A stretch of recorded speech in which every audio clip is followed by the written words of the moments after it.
সমাজ আর রাষ্ট্রের মধ্যে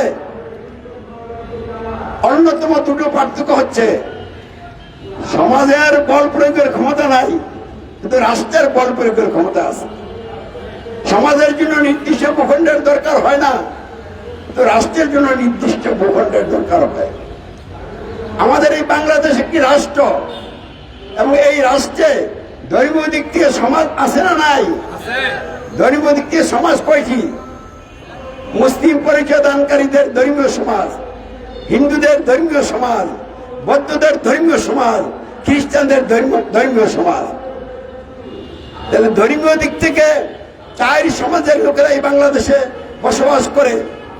এই চার সমাজকে নিয়েই আবার একটা বৃহত্তর সমাজ গঠিত হয়েছে, যার নাম হলো গণতান্ত্রিক সমাজ। তাহলে গণতান্ত্রিক সমাজে হিন্দুরা আছে, বৌদ্ধরা আছে, খ্রিস্টানরা আছে, মুসলিম পরিচয় দানকারী লোকেরা আছে।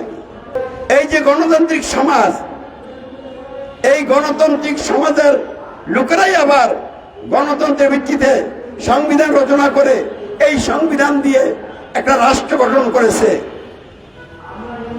যার নাম হলো গণপ্রজাতন্ত্রী বাংলাদেশ। আমাদের বাংলাদেশের নাম কি? আমরা গণপ্রজাতন্ত্রী বাংলাদেশ মানি না, মানবই না।